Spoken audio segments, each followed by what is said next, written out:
nous sommes filmés. Voilà. Pour ceux que je n'ai pas encore eu l'occasion de voir, je vous souhaite une excellente année. Nous allons immédiatement commencer, si vous voulez bien, par quelques points de communication. Abdominale, ça va? Rien. J'ai eu beaucoup de mouchoirs et j'ai entendu pas mal de hachis ce soir, mais l'ordre du jour n'est pas très lourd. Donc vous allez pouvoir retrouver vos familles, j'espère, dans un laps de temps raisonnable. Dans les points pour communication, si vous voulez bien, je pense que nous n'avons à excuser personne. Je n'ai pas eu de demande d'excuses, secrétaire. Merci. Aussi vous dire que la prochaine séance du Conseil aura lieu le 11 mars prochain. Vous dire également que le point 3 et le point 15 sont retirés de l'ordre du jour. Oui. Le changement de l'ordre du jour est une prérogative du Conseil communal. Donc je suppose que vous nous proposez de le retirer de l'ordre du jour. Si vous voulez l'entendre comme ça, je ne sais pas si vous me dites que c'est une prérogative du collège et que vous le retirez, mais si c'est une proposition, ne serait-ce que pour avoir l'explication des motifs pour lesquels c'est retiré. Vous aurez la motivation. De toute façon, vous aurez automatiquement la motivation. Et ce que je propose, c'est que pour la tenue de l'ordre, nous l'enlevons. Nous enlevons ces deux ordres. Sur le tirage au sort, là, il me semble que si nous sommes amenés à une votation, comme on dit, à Saint-Josse,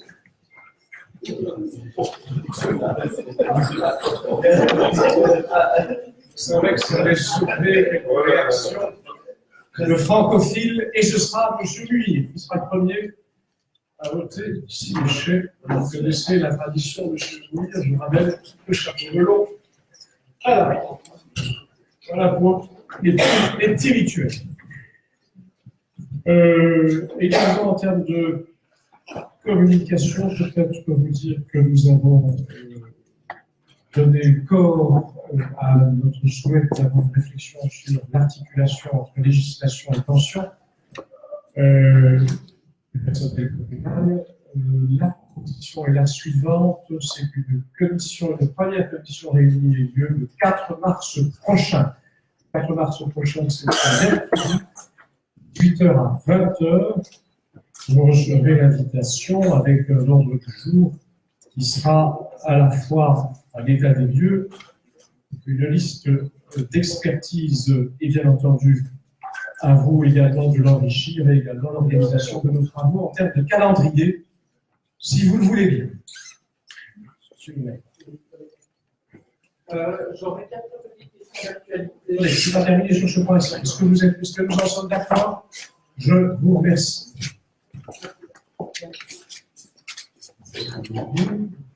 Merci.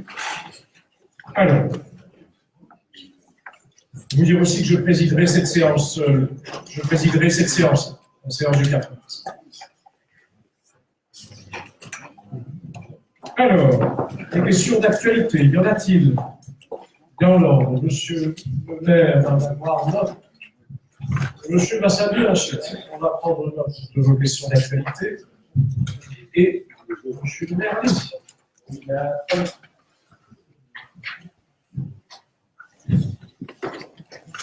La première question portera sur le carrefour Ligne-et-Plante. Le chantier prend-il racine? Excusez-moi, juste.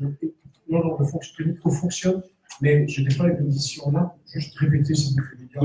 Le carrefour Ligne-et-Plante, le chantier prend-il racine? Les zèbres disparaissent, les zébrapades de la place Saint-Lazare aussi. Excusez-moi. Les zèbres disparaissent, les zébrapades, si vous préférez, passage piéton de la place Saint-Lazare également. Excusez-moi, je suis pas en ordre de cotisation de section, je comprends pas toujours la langue que vous utilisez. Oui. Le carrefour Poplin, passage Rogier Bertulot au fond du trou, problème de voirie.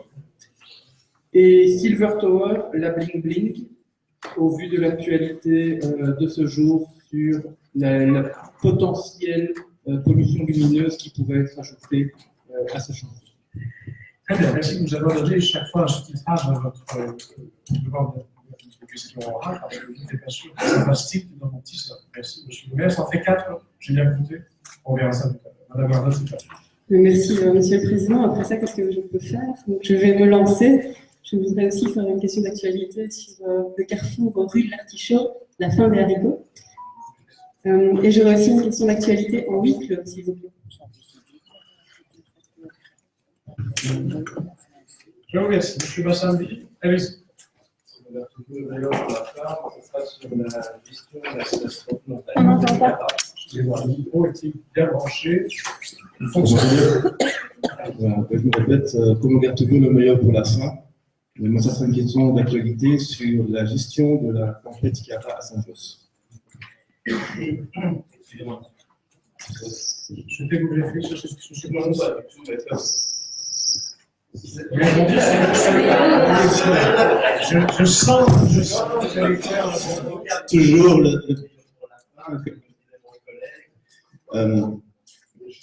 poser une question à la rencontre hier organisée par la commune concernant la place Howard et les difficultés de certains citoyens de circuler sur la place Howard. Je vous remercie. Merci, vous remercie. Donc, au total, ça nous fait 5. Vous n'en aviez qu'une seule, madame Arnaud, deux, vous en aviez deux. Une que vous souhaitez avoir une. Le président est là aujourd'hui. Ça nous a fait 6, 7 et 8. C'est bien ça, le compte est bon? Allez, je vous remercie pour vos questions. Nous sommes le 3 et remporté. Nous avons peut-être un point de retirer. Nous avons un peu de motivation là-dessus. C'est vrai que je vois relatif. L'activité ambulante. On avait effectivement le PV avant. Monsieur le secrétaire communal, votre voix et votre santé vous permet de pouvoir le faire. La lecture, allez-y. Lecture des résolutions prises au Conseil citoyen du 15 janvier 2020. De Raad heeft het verslag van de bezetting van de gemeenteraad van 11 december 2019 goedgekeurd. Het Conseil a installé M. Hassan Marceau en qualité de conseiller communal. De Raad heeft de overeenkomst voor de dématérialiseren de betaling voor parkeren op het grondgebied goedgekeurd. Le Conseil a approuvé l'avenant 2020 au contrat visant à associer les communes dans le développement économique de la région Bruxelles-Capitale. De Raad heeft kennis genomen van de beslissingen van het college genomen in toepassing van artikel 234 en 236 van de nieuwe gemeentewet. Le Conseil a approuvé la convention avec l'agence de sécurité pour l'enfouissement d'une grille à verre rue Leopold Lembers. De Raad heeft de opheffing van het bijzonder plan van aanleg in de 16 genaamd IBM-toren voorlopig goedgekeurd. Le Conseil a approuvé la reconduction de la convention de partenariat social pour 2020 entre la commune et l'ASBL du Conseil municipal de Musée. Le Conseil a désigné Mme Kelly Post, conseillère pédagogique, comme représentant suppléant de la commune à l'Assemblée générale du Conseil de l'enseignement des communes et des provinces. De Raad heeft de begroting van het dienstjaar 2020 van het OCLW goedgekeurd. Le Conseil a approuvé le budget communal ordinaire extraordinaire de l'exercice 2020. Dans séance à micro, le Conseil a autorisé le Collège gestion de justice de la famille de Bruxelles, avec les fermiers la nation de la nationalité belge publique, œuvre d'État, et a traité des dossiers du personnel communal de toute catégorie. Monsieur le Président. Je vous remercie, M. Bourmet, sur le point suivant concernant la motivation de plan. Merci, Monsieur le Président. En fait, le point concerne la modification des activités ambulantes sur les marchés publics et dans le domaine public. Le dossier n'est pas encore venu. Après la tenue d'un dernier comité d'accompagnement, il a été décidé de le retirer et d'approfondir l'étude. Notamment, il y a un travail qui va être fait de comptage du passage des usagers de la ville, que ce soit les habitants de la commune, les touristes, les travailleurs, notamment du côté de la rue Lapéry, Place Saint-Lazare, du Progrès, tramway, sortie de gare, sortie de métro. Et donc l'étude n'est pas encore suffisamment aboutie. Et donc nous avons souhaité à ce stade retirer le point. Et nous reviendrons évidemment prochainement avec un point qui sera, je dirais, très à ce moment-là. Merci, M. Bourmès. Monsieur aussi, vous levez le doigt, et il y a un micro pour être complet. Je vous remercie pour les explications. Est-ce que c'est une remise en question du marché Nord ou c'est simplement une analyse approfondie des articles du règlement? C'est pas une remise en question du tout du marché Nord, parce que le marché Nord prend sa source dans le contrat régional de P20. Un manager a été désigné pour développer le projet. Il a déjà fait de nombreuses enquêtes auprès de la population, notamment dans le cadre des marchés que nous avons eus sur le territoire, pour évidemment définir le type d'activité ambulante que les habitants font. Et il manque à notre étude tout l'aspect passage, pour savoir quels sont les endroits les plus appropriés pour installer les commerçants. Et l'idée, évidemment, pour nous, est de jouer sur la rue du marché, la rue du Brabant. Et donc ici, toute la question, c'est de faire le comptage du passage du côté d'enfants du rue, et à l'issue, évidemment, il y aura un positionnement clair. Juste un élément de la réflexion, on pourra revenir plus tard. On a appris que le marché du vendredi de Scarbeck allait fort probablement, durant une certaine période, arrêter. Et je disais simplement qu'il faudra être fort attentif parce que ça aura peut-être un impact sur notre marché. Et puis, on pourrait voir à un moment donné le nombre de chalands diminuer. Voilà. Je disais, dans cette analyse, il faudra être assez pointu. Je vous remercie. Brièvement, pour ne pas entamer un débat là-dessus, en fait, les jours sont différents, les attentes sont différentes, et c'est vrai que la décision de faire des travaux avec Béléris sur la rue Royale Sainte-Marie va impacter aussi les habitants de la commune de Saint-Josse, parce que beaucoup d'habitants vont au marché du vendredi à partir de Saint-Josse. Et donc, des contacts ont été pris entre les services communaux de Saint-Josse et ceux de Scarbeck pour comprendre un peu le développement du projet au niveau de Scarbeck. Les informations que nous avons, c'est la fin du marché du vendredi au mois d'octobre 2020. Et normalement, au mois d'août de cette année, la commune de Scarbeck devrait proposer une alternative. Donc, on suit le dossier au niveau de nos services aussi pour voir si voilà, il y a lieu de faire des choses ensemble. Merci pour ces explications. Merci, monsieur le conseiller, pour vos questions. On est au 4, c'est la convention avec perspective c'est un peu la lutte contre le décrochage scolaire. Je vais rappeler, pour ceux qui ne sont pas familiers de cette autorité lilloise, que depuis décembre, jusqu'en décembre dernier, c'était un autre organisme qui était compétent en matière de gestion des budgets et de la coordination des dispositifs de lutte contre le décrochage scolaire. Et le législateur, en tout cas, le gouvernement a confié à Perspective cette nouvelle mission dans un nouveau pilier école au sein de Perspective, qui donc a été de ce progrès sur tout le point. Merci, Monsieur le Président. C'est ça. Au club de prévention sécurité ne s'occupera plus dorénavant de tout ce qui est décrochage scolaire, accrochage scolaire, tout ce qui est en lien avec le soutien à la scolarité. Ici, c'est un montant, c'est une reconduction de subsides vers la commune. Je pourrais vous mettre une proposition, si les membres du Conseil sont d'accord, c'est que lors d'un prochain Conseil, on pourrait peut-être inviter les acteurs de terrain à présenter le travail qui est fait, puisque je crois que ça doit faire au moins 7 ans que nous faisons des travaux ici au Conseil, et nous n'avons jamais eu un éclairage ici en salle de Conseil avec les conseillers municipaux. Je pense que c'est un sujet extrêmement important quand on sait l'importance de l'étude dans la réussite, évidemment, des filles. Et donc, je trouve que c'est bien de mettre aussi en lumière le travail qui est fait par le service de prévention, par les écoles, parce que c'est vraiment un travail intégré qui est réalisé au niveau de l'entreprise. Merci.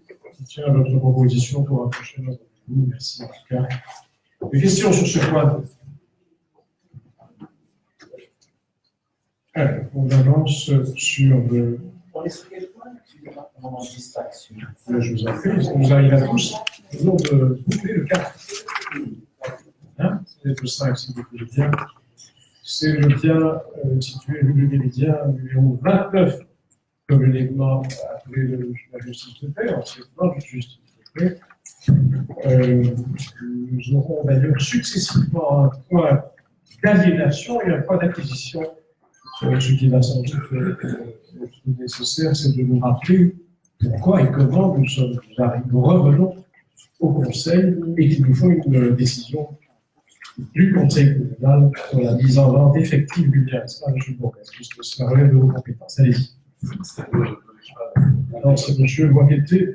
Allez-y, M. Boisqueté. Voilà, merci Monsieur le Président. Donc, un dossier d'aliénation et deux dossiers d'acquisition. Alors, il s'agit ici donc de se séparer donc, des biens situés au 29 de la rue du Méridien, l'ancienne hôtel de maître qui accueillait la justice de paix. Il s'agit donc de procéder à l'aliénation de ce bien en respectant la procédure établie par notre règlement de vente de gré à gré. Donc, le règlement qui a été adopté ici au Conseil communal en 2019 et qui est le deuxième règlement à Bruxelles en matière de vente de gré à gré. Nous sommes donc la deuxième commune à avoir adopté ce type de règlement. Et donc, ces règlements prévoient que le Conseil statue sur la décision, le lancement de la procédure de mise en vente du bien. Il y a toute une série de délais qu'il faudra ensuite respecter, notamment en termes de publicité et des délais qui permettent aussi aux personnes intéressées de pouvoir répondre en respectant ainsi le principe d'égalité. Et en fin de compte, donc, ce règlement prévoit donc une procédure particulière pour l'examen des offres. Le règlement prévoit aussi toute une série de procédures lorsque aucune offre n'est remise ou bien plusieurs offres avec des montants similaires sont remises. Voilà, donc le bien qui vous est proposé d'acheter a fait l'objet d'une évaluation par un expert. La première évaluation a eu lieu donc en 2016. Les évaluations ont une durée de validité que d'un an et donc plusieurs évaluations ont eu lieu entre-temps. Et ici, donc, on a une dernière évaluation qui a été faite en 2019. Nous décidons évidemment de ne pas reprendre le montant qui est proposé dans l'évaluation, mais de proposer un montant qui est supérieur à celui de la dernière évaluation. Nous proposons de commencer donc les enchères au prix de 805 000 €. Voilà. Merci, M. Léchevin, pour ce rappel. Je rappelle également que le Conseil s'était prononcé sur, et c'est une décision du Conseil, sur la procédure de vente, et notamment le règlement de la procédure de vente de gré à gré des biens communaux. Et puis, évidemment, l'approbation de la tutelle pour faire un bref acte de comment nous en arrivons à cette étape-ci. Alors, j'ai pu avoir. D'abord, pour regretter que nous n'ayons pas été les premiers à mettre en place ce règlement. Mais bon, on va toujours être les premiers. Et ma question portera plutôt sur l'état du bien. J'ai le souvenir que dans le cadre du budget extraordinaire, un montant assez important avait été prévu pour les rénovations absolument nécessaires. En tout cas, c'est comme ça qu'il nous avait été décrit. Je pense que c'était autour de 250 000 €. Et donc, je souhaitais savoir, est-ce que ces rénovations seront faites avant la vente? Si oui, alors est-ce qu'on doit en déduire que le montant que nous récupérerons sera de 800 000 moins 250 000? Enfin voilà, c'était pour avoir une explication de comment on intégrait ce montant, puisqu'il y a une évaluation. Si on rajoute des travaux, est-ce que vous avez l'intention de vendre ça plus cher? Voilà. Non, nous ne comptons pas faire de travaux, nous comptons procéder à la vente le plus rapidement possible. D'accord, je vous remercie. Merci à vous pour cet échange. Le suivant, c'est donc l'acquisition du quartier nord, septentrion, c'est point 6. Il s'agit certainement ici d'avoir un ensemble de bâtiments suffisant pour avoir une volumétrie permettant un projet. Monsieur Bourges. Oui, vous avez tout dit, Monsieur le Président. Le point 6 et le point 7, on est dans le quartier nord. On sait que l'ambition de la commune dans ce quartier est d'acheter des bâtiments, de les réhabiliter et d'offrir des logements publics pour les habitants. Avec le 71 rue de la Limite, c'est une maison d'habitation pour laquelle nous sommes tombés d'accord. Ce sera un bien supplémentaire et c'est vrai que l'objectif pour nous est de densifier et d'offrir du logement pour les habitants. Et le deuxième projet, c'est dans l'immeuble de la place Saint-Lazare. C'est la première fois que la commune achète un bien dans cet immeuble de style contemporain. Quand j'étais secrétaire d'État chargé du patrimoine, j'avais lancé un inventaire sur le patrimoine contemporain à Bruxelles. J'avais conduit d'ailleurs au classement du rectorat de l'ULB et de la DUB. Et ce bâtiment avait été étudié. C'était un bâtiment phare de l'époque contemporaine. On sait qu'à un temps, la place Saint-Lazare avait été présentée par certains journaux comme étant la place la plus proche de Belgique ou de Bruxelles. Et ce bâtiment mérite évidemment aussi un tel. Donc on met un pied dans l'étrier avec l'achat d'un petit flat, mais l'idée pour nous évidemment est d'aller plus loin. Et je voudrais profiter de l'occasion pour dire qu'en plus de l'achat du bien, nous lançons les travaux pour l'ouverture d'une procédure de classement du bien. La commune prépare un dossier pour demander à la région de classer le bien. Le classement du bien permettra de garder un fleuron du patrimoine contemporain pour, je dirais, tout le monde. Ce sera aussi une manière, évidemment, de progressivement mettre mieux en ordre administrativement ce bâtiment qui mérite vraiment qu'on s'y aille. Voilà, Monsieur le Président, Mesdames et Messieurs, ce que j'avais à vous dire pour la présentation de ces deux dossiers. Voilà, dans l'ordre, si vous voulez bien, le 6 tout d'abord. Je rappelle qu'il s'agit bien de l'exercice du droit de préemption et de la décision d'acquisition définitive de ces 71 lignées. Et ensuite, nous passerons à la place à la. Donc, sur le point 6, le 71 rue Villet, il s'agit donc d'une carré de prostitution. Dans beaucoup de carrés, on a énormément de rotation des personnes qui passent quelques mois, qui disparaissent et autres. Dans cette carré-là, il semblerait qu'il y ait une locataire, je dirais, à résidence. Donc, on va hériter d'un bail d'une locataire qui travaille dans la prostitution. Comment est-ce que cela va être géré? Est-ce qu'on va nous-mêmes, je dirais, quelque part, devenir des proxénètes immobiliers si on lui fait payer un lourd loyer? Est-ce qu'on va lui interdire de travailler, auquel cas une des personnes qui n'est pas dans ces systèmes de roulement peu contrôlés ne va plus travailler dans le quartier au profit de ceux qui, par contre, exploitent les femmes avec des systèmes de roulement qui, on le sait, sont très problématiques. Donc, je me demandais un peu comment est-ce qu'on allait gérer l'humain sur l'aspect lié à l'acquisition de l'immeuble de la rue Linné 71. D'autres questions sur ce point? Monsieur le maire, allez-y. Oui, en complément à ce point, le rapport qui nous a été remis semble indiquer que le bien est en meilleur état que beaucoup dans le quartier. Or, on sait que beaucoup des acquisitions récentes du quartier par la commune ont donné lieu à un murement et à l'expulsion des habitants. Ce bien-ci étant dans un état visiblement décent, si je me rapporte au dossier, est-ce que là aussi, on se dirige vers un nouvel emmuraillement d'une façade dans le quartier? D'autres questions sur ce point? Merci, je vous remercie.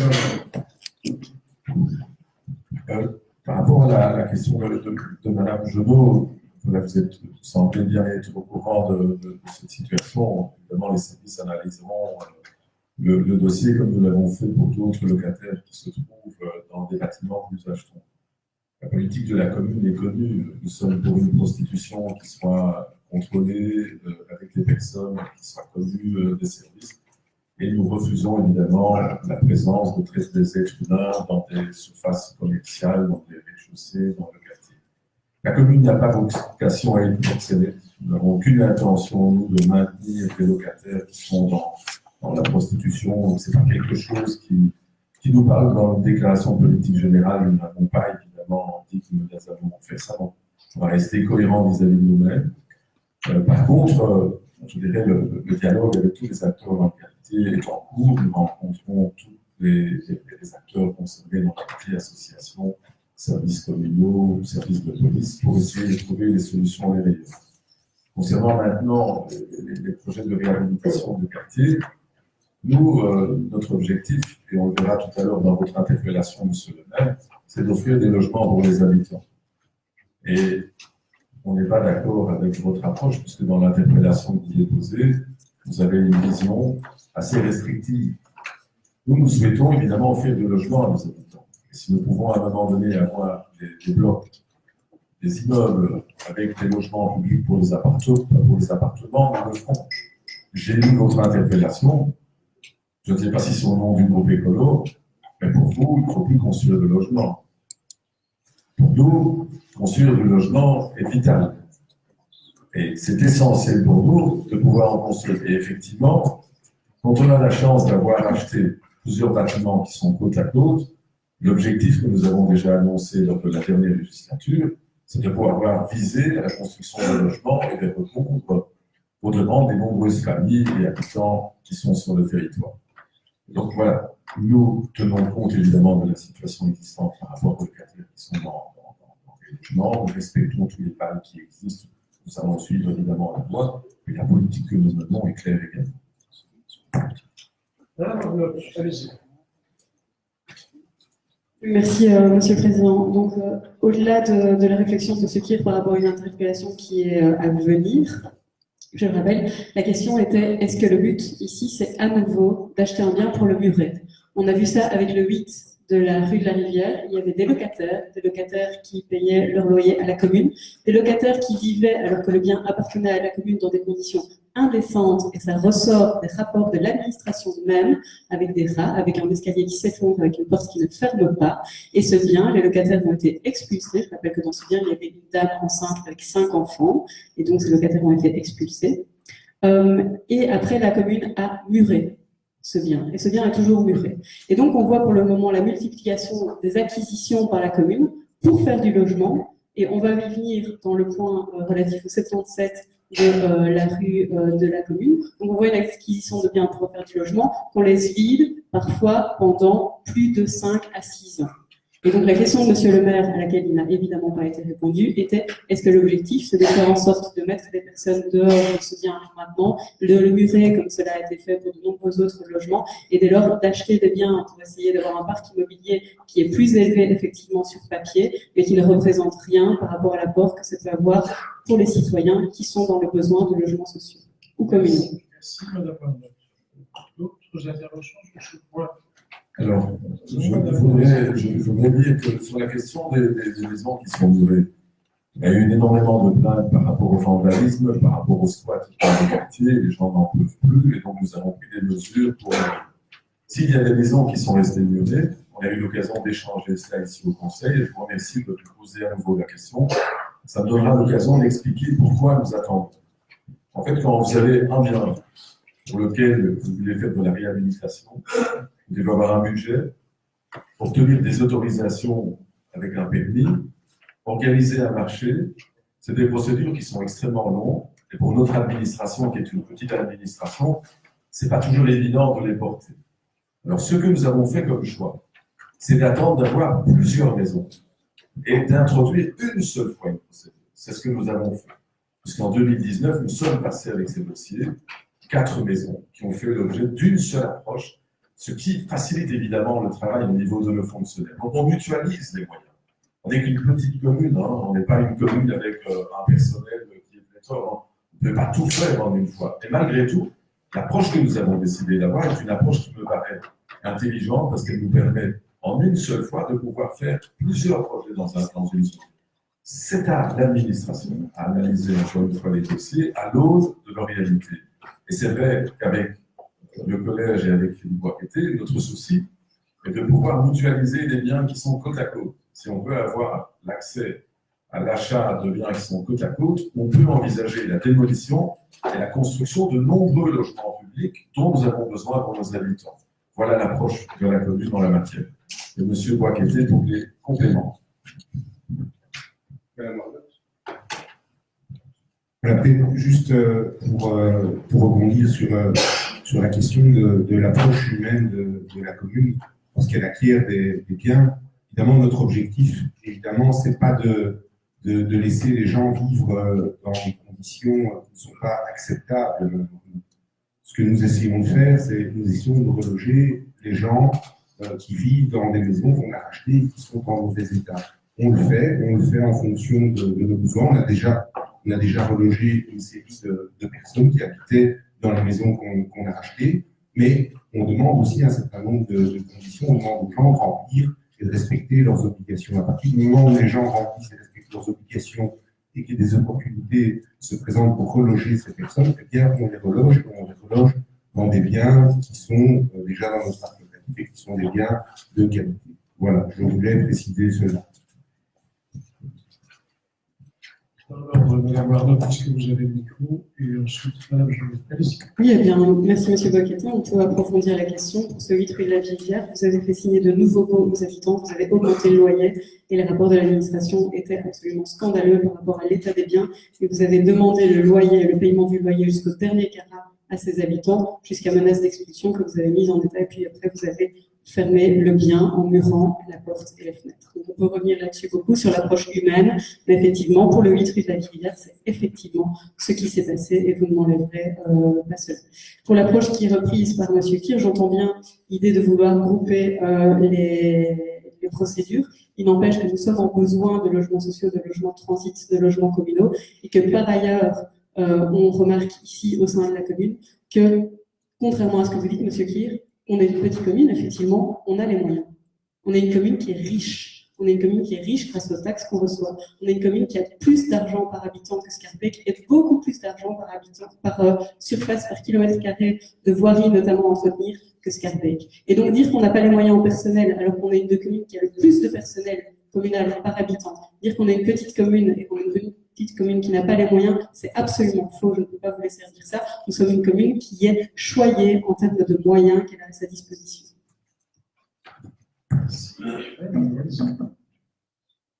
Mais donc, pour revenir sur le 71 rue Linné que l'on va acheter, donc vous avez étudié le dossier, et donc vous mettez dans le dossier que le bien est en bon état, c'est ce qui est écrit dans le dossier, donc qu'est-ce qui va arriver? Vous avez sûrement, moi si j'allais acheter un bien, je réfléchirais, est-ce que je garde les locataires, est-ce que je continue leur contrat, est-ce que je leur remets ou pas? Et donc je pense que le conseil à qui vous proposez d'être de nouveaux propriétaires, il faut leur dire qu'est-ce qu'on va faire.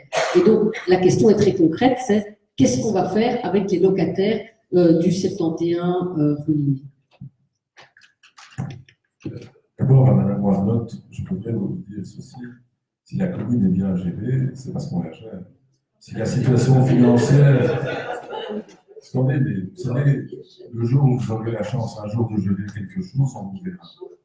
Et cette commune, quand je l'ai prise en main, on parlait d'une faillite possible de la commune. Donc la gestion est rigoureuse, on a instauré la discipline budgétaire, on a été capable de chercher de l'argent à travers des subsides auprès des...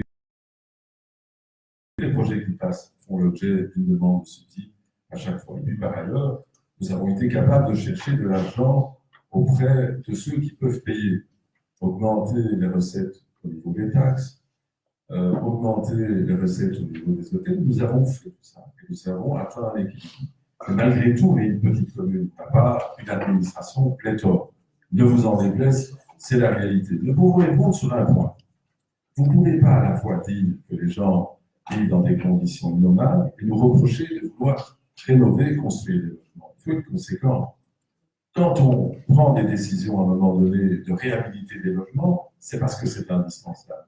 Quand on veut construire des logements publics, c'est un choix politique que nous portons démocratiquement, avec des décisions qui sont prises au Conseil, avec une déclaration politique qui est présentée ici et qui est débattue. Ici, pour répondre à la question sur le projet, on a un projet ambitieux.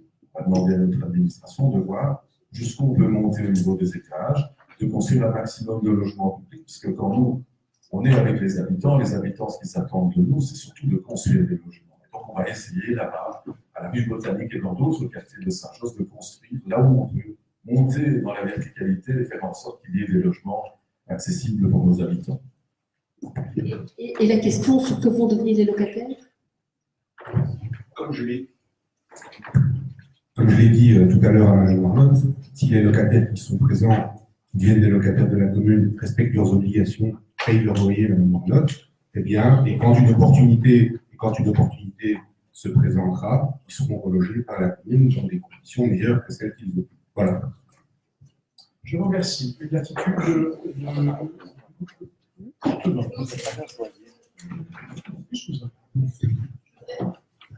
Merci. Je voudrais bien je voudrais m'assurer qu'il soit acté au PV que je n'ai jamais dit que la commune était bien gérée, contrairement à au mot que M. Kir a dit dans ma bouche. Merci. Je vous remercie. J'entends. Puis-je connaître la position sur le vent clos, sur ce dossier? Oui. Pas d'abstention là-dessus, je vous remercie. Merci pour vos échanges. Nous sommes au 7. Vous avez eu les explications du progrès sur ce dossier. Donc, vous voulez une question sur l'activation du droit de perte sur la décision d'acquisition définitive. Je le maire, allez-y, monsieur le président. Madame la Présidente, qui donne la parole, monsieur le maire, c'est d'abord vous. Ah, vous abstenez. Alors, vous êtes là. Monsieur, si vous avez beaucoup d'influence, vous avez la parole. Donc, je trouve ça bien que nous achetions des biens immobiliers pour les rénover et les mettre en état. Mais, dans le cas présent, je m'interroge. Nous avions une série de biens immobiliers dans des copropriétés et nous les avons tous vendus parce que nous avions constaté la difficulté, et c'est une vraie difficulté, de gérer un bien dans une copropriété. Et donc là, c'est un changement de philosophie et je me dis, ça risque d'impliquer des choses. Est-ce qu'on a tiré les conclusions du passé et quelles sont les mesures que nous allons prendre aujourd'hui pour nous assurer de ne pas avoir les mêmes problèmes? Le deuxième point est un point sur la valeur du bien. D'habitude, quand on acquiert un bien, vous mettez une série de documents dont une évaluation qui est faite soit par la région, soit par un géomètre expert. Or, je n'ai pas trouvé cet élément. Et donc, le seul élément qui nous permet d'évaluer le prix du bien, c'est le prix de vente proposé par le propriétaire. C'est difficile d'accepter une vente uniquement sur cette base-là. Et donc, j'aurais souhaité savoir comment vous avez pu évaluer ou quels sont les éléments qui vous permettent d'évaluer que ce bien vaut bien le montant que vous présentez. Et c'est valable également pour le bien précédent. Je n'ai pas vu de document en vérifiant. Donc voilà.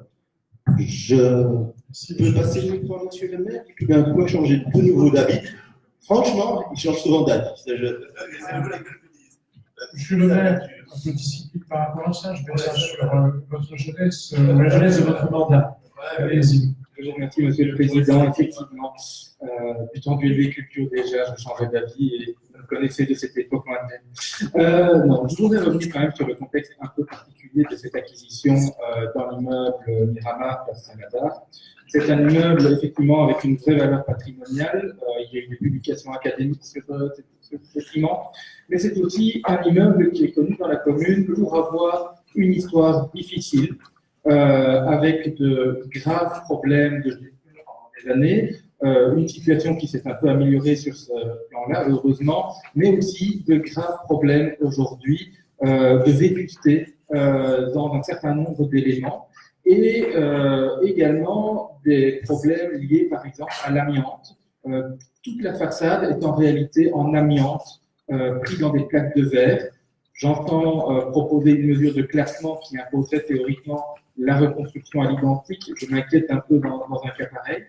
Mais derrière, on sait aussi que c'est un immeuble dont la copropriété est aux prises avec de graves difficultés juridiques par rapport à la modification illégale de son rez-de-chaussée, autrefois garage, entre-temps vitré, a priori sans réel permis, et en tout cas avec des modifications également aux parties communes de l'immeuble qui ont été effectuées certainement là sans autorisation et causant des dégâts à l'immeuble.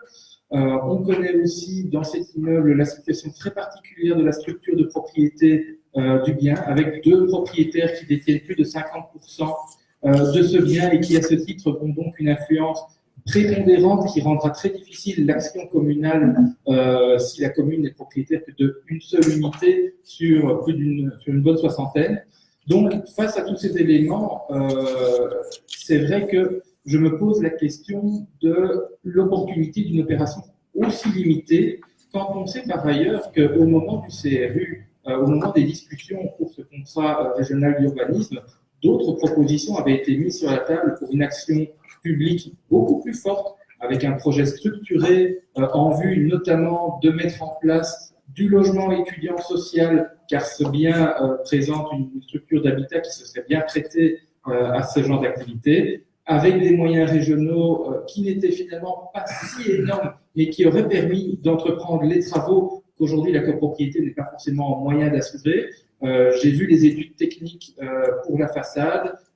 C'est un travail conséquent et extrêmement coûteux, avec de forts risques budgétaires aussi pour la commune. Donc, avec tous ces éléments, je me pose vraiment la question de l'opportunité de cette action dans la forme qui nous est présentée aujourd'hui. Merci, Monsieur le maire. Pas d'autres questions là-dessus? Merci. Monsieur le Président, je répondrai sur la question de Monsieur le maire et mon collègue Philippe Boisquetet répondra sur la question de l'évaluation de biens d'études. Je pense que le quartier est un quartier qui est en souffrance et qui fait l'objet de nombreux investissements par des opérateurs privés. Et des opérateurs publics, on est déjà à plus de 150-170 millions d'euros d'investissement, mais il y a encore des problèmes. Les problèmes sont notamment les tunnels, le passage du Nord, le passage Charles-Roger, l'esplanade. Là, on fait des travaux, c'est une bonne nouvelle, avec 5 millions d'euros d'investissement, avec le bureau Basmet, ça va être quelque chose d'extrêmement beau. Kélam, une entreprise va construire une tour qui va accueillir au mois d'octobre les fonctionnaires régionaux. On parle là de moins 2 à 3 000 fonctionnaires régionaux. Un autre opérateur a repris la tour IBM pour en faire embarquer un hôtel qui permettra un contrôle 24 heures sur 24 du boulevard Pacheco, du jardin et des bureaux. Et il y a des immeubles qui posent encore des problèmes. Un ancien hôtel a été repris par un privé. Il fera des chambres d'étudiants en lien et en collaboration avec les universités autour. Donc, il y a une réponse par rapport à cette population étudiantine. Et puis, il y a ce bâtiment. Pour ce bâtiment-là, je pense que vous avez été, comme d'autres, à plusieurs reprises, à interpeller la commune sur ce qu'elle pourrait faire. Nous étions concentrés sur un certain nombre de bâtiments qui étaient en très mauvais état en l'intérieur du quartier, rue Linné, rue de la Prairie, rue de la Rivière, rue des Plans. Mais on ne peut pas éluder le problème de ce bâtiment. Donc, on a le droit de préemption. Et nous avons des contacts avec la région, et la région veut construire 15 000 logements. Et elle veut le faire au travers de différents canaux. La commune peut être un des bras armés, comme les 18 autres communes, pour atteindre ces objectifs. Mais pensons que ce bâtiment en vaut la peine. Nous avons eu cette discussion très ouverte au sein du collège. Faut-il ou non mettre le pied à l'étrier dans ce bâtiment? On a beaucoup débattu. Et à un moment donné, on s'est dit, on ne peut pas tout le temps dire, voilà, c'est du privé, on ne sait rien faire, etc. Moi, je pense qu'il y a une aubaine. L'aubaine, c'est le droit de préemption que nous avons. Nous pouvons continuer à acheter des appartements dans cet immeuble avec le soutien de la région. Et nous pouvons travailler à son classement. Pourquoi le classement? Le classement, d'abord, c'est de protéger un bien au niveau contemporain, dont on parle au niveau des universités, au niveau des architectes. Vous pouvez aller partout, tout le monde vous parlera de ce bâtiment qui est bien connu des architectes. Mais aussi, le fait que le bien soit classé va nous aider à mettre en œuvre administrativement le bien beaucoup plus facilement. Parce que les gens qui profitent de ce bien pour faire toute une série d'opérations qui sont loin d'être positives ne pourront plus, évidemment. Donc, à un moment donné, on dit soit ce bâtiment vaut la peine, on investit au niveau régional, au niveau local, ou alors on le laisse tomber. Donc, le choix que nous avons fait à un moment donné de se dire, on va se mouiller le maillot. Malgré les difficultés d'entrer dans un syndic avec le fonctionnement d'un syndic. Mais vous savez, au moins si on est dans le syndic, on saura ce qui s'y passe. Il y aura des actions. On sera partie prenante et on pourra défendre peut-être les intérêts de la commune, l'intérêt général peut-être autrement. Donc c'est un choix que nous avons fait. C'est vrai qu'il est audacieux, il est risqué, mais c'est un choix. Et on ajustera, vous savez, quand on essaye de faire des choses, il y a toujours des chances de rater ou d'avoir des échecs. Mais on va essayer de trouver des solutions ensemble et on espère qu'on y arrivera avec le soutien des autorités régionales qui est essentiel et aussi évidemment le travail de service communal. Je cède la parole à mon collègue par rapport à la partie évaluation. Oui, rapidement, donc dans le cadre de l'exercice d'un droit de préemption, il n'y a pas d'obligation d'évaluation. La seule obligation qui a lieu de respecter, c'est d'acheter au prix convenu entre les parties. Alors pourquoi est-ce que dans le dossier précédent, vous avez une évaluation? Parce que l'évaluation, elle a été faite avant. Elle a été faite en mars 2019. Et le compromis de vente est intervenu entre les parties qu'en décembre 2019. Et donc, c'est pour ça qu'on a décidé aussi, en toute transparence, de joindre au dossier l'évaluation qui a été faite précédemment. Il n'y a pas d'obligation.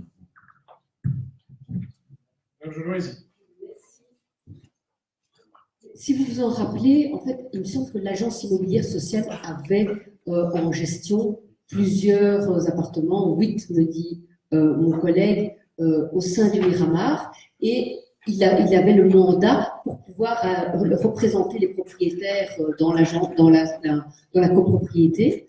Et moi, j'étais parmi celles qui étaient partisanes de rester, malgré les gigantesques difficultés, dans la copropriété, parce que je pensais justement que c'était important d'avoir un pied dans cette copropriété. Et à l'époque, on m'a expliqué que c'était vraiment trop compliqué et ingérable et qu'il fallait vraiment s'en retirer. Et donc, je voudrais savoir comment est-ce qu'on envisage de gérer ça différemment et qui fait que maintenant, on se dit qu'avec un seul appartement, on va réussir ce qu'à l'époque, on m'a dit qu'il fallait absolument abandonner. Quoi. Et après, on voudrait bien 2 minutes de suspension pour pouvoir réfléchir à notre vote avec les nouveaux éléments apportés. 2 minutes vous seront accordées, monsieur Bourget, si je suis m'accuser en réponse à la question. Je dirais que, voilà, on gère et on prend des décisions au gré de leur réalité. Nous avons bien avancé dans le quartier dans toute une série de projets. Les bains, le bâtiment royal, les nouvelles crèches, des logements sociaux renouvelés, des bâtiments qui sont achetés, qui font l'objet de procédures. Il y a toute la question des surfaces commerciales autour des tunnels, qui est un enjeu extrêmement important pour la commune, pour la région. Il y a des acteurs privés qui investissent et ils avancent à une vitesse assez rapide. Et puis il y a ce bâtiment. C'est vrai qu'on a changé d'avis sur ce bâtiment. C'est un choix que nous faisons.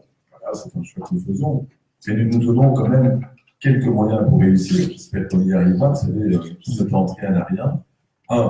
C'est l'ouverture d'une procédure de classement pour des raisons d'abord de qualité architecturale du bien et qui va nous aider aussi à une bonne gestion du bien, ça j'en suis certain, avec la région. Et puis, c'est de poursuivre les achats. Donc, on ne va pas s'arrêter juste en flat, on va continuer cette politique. Et en fait, aujourd'hui, on envoie un signal très fort, évidemment, vers le quartier et vers ceux qui sont dans le bâtiment Miramar.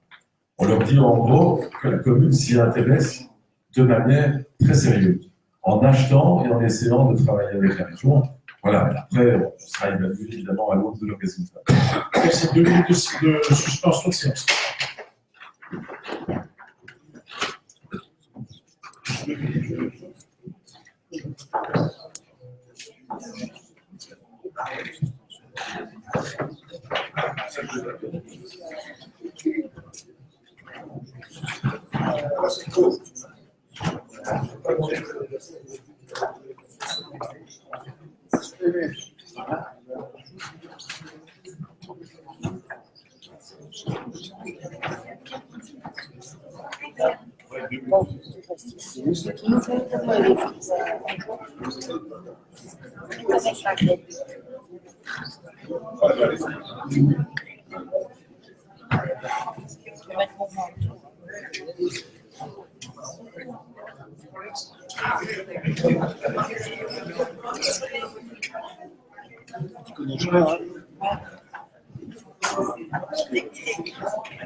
Si c'est classé,